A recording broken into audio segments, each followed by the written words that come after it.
Hello guys, welcome back to my channel. Today I am reviewing this Mercedes A45 AMG.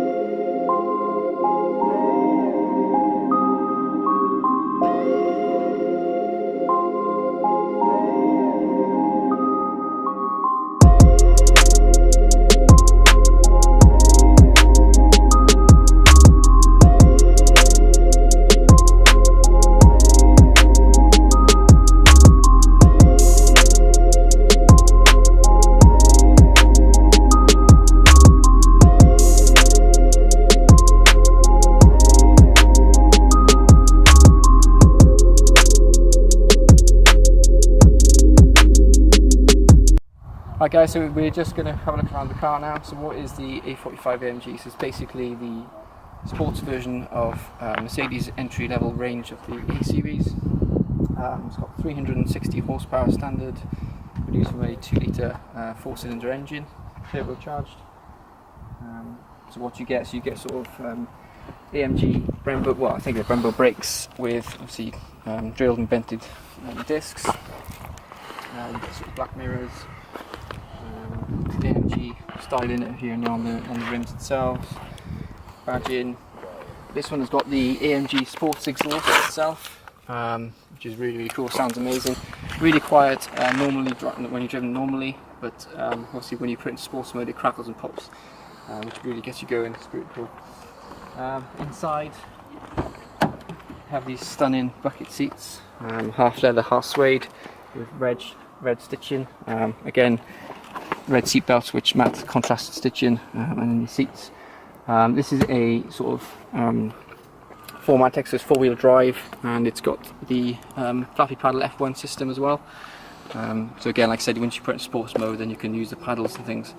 It's really engaging to drive. So that's a bit of an overview. Got the sort of carbon dash as well, really nice sort of red inlays in there as well. Just really nice overall package. Like AMG and Mercedes seem to just nail it in terms of styling. But yeah, so I think we'll probably just go for a drive now and let you guys know what it's like to drive, and go from there.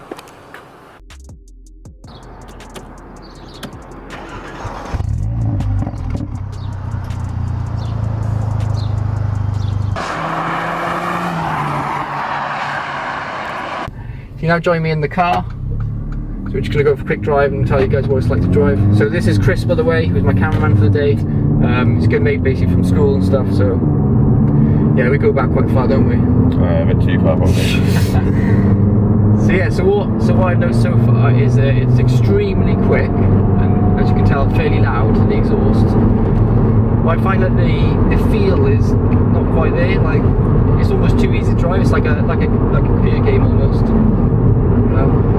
So like when you used to play like Gran Turismo and stuff, yeah, you know, like it will change gears automatically. It's almost a bit like that.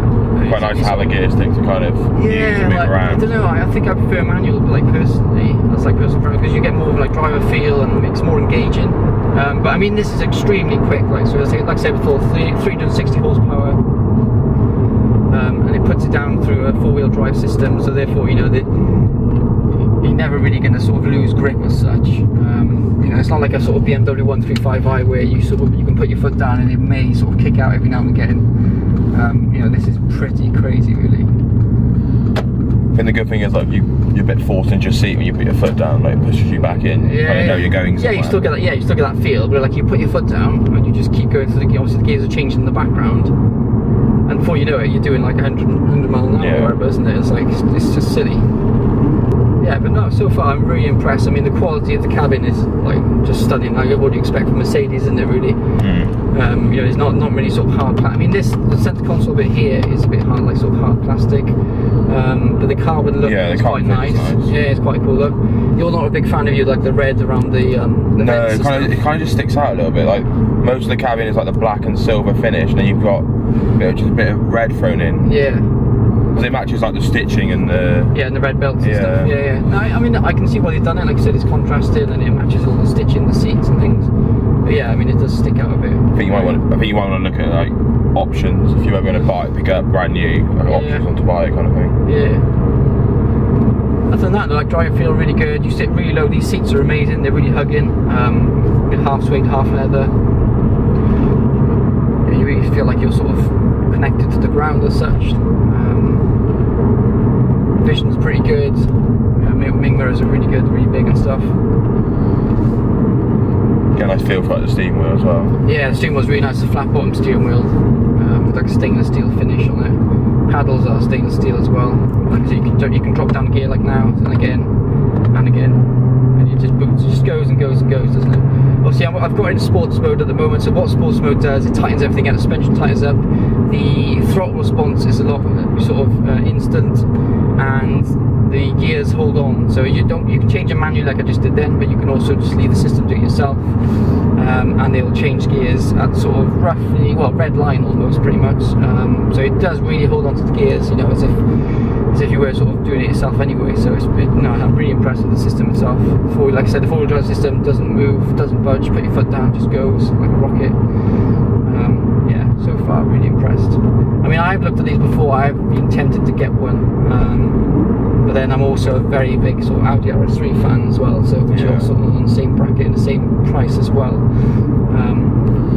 I would say probably get a little bit more room, like going backwards. Like the back seats are quite tight, aren't they? Yeah, it's sort of fairly small. Like I've got 2 kids, so it wouldn't really suit me personally. Yeah, it's more like young couple than young family kind of situation. Yeah. Like if you're sort of 2 young professionals or whatever, or if you've got like a little baby on its own, it's not too bad.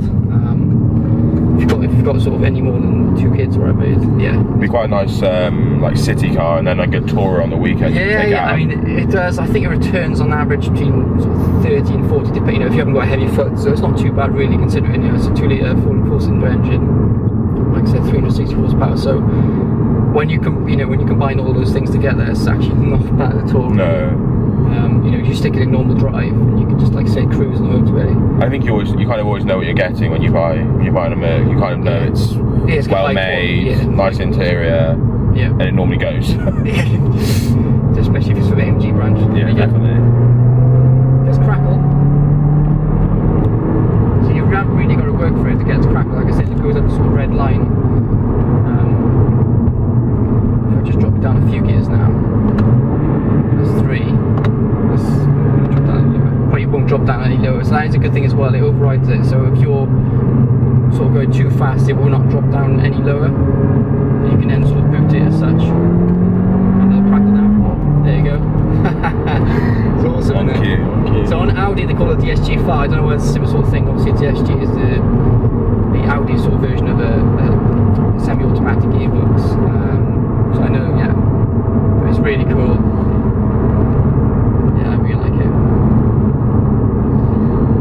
It'd be a nice second car if you had to go family going, you know, a nice second car to take. Yeah, exactly, like a weekend car type of thing. I mean, like I said, you know, the fuel economy is good anyway, so you could drive it most days. You know, it could be a daily as such. Yeah. But like I said, you know, ideally, it's probably nice to have as a sort of second car. You know, it's a bit of a weapon as such. Yes. I actually like this one though because it hasn't got all the AMG styling, so it hasn't got the spoiler, the canards, like the really aggressive front. So this is like the Gen 1 as such of the version they made. So therefore it's like a bit more subtle, and I quite like that because it's a bit of a sleeper. So I can catch people out, you know, people just think, oh, it's just a, I don't know, A250 or a A200 diesel or something, and all of a sudden you floor it and it just goes. It's wicked, it's great fun. So yeah, so overall really good package. Again, like you probably saw at the start of the video, this has been supplied by Rod and Road Cars. If you're in the market sort of for, you know, any sort of car really, but they do have some nice sort of performance cars like this, then be sure to go and check them out on their website. I'll put a link in the description below. And again, thanks for watching this video, and I'll see you guys very soon. Cheers, bye.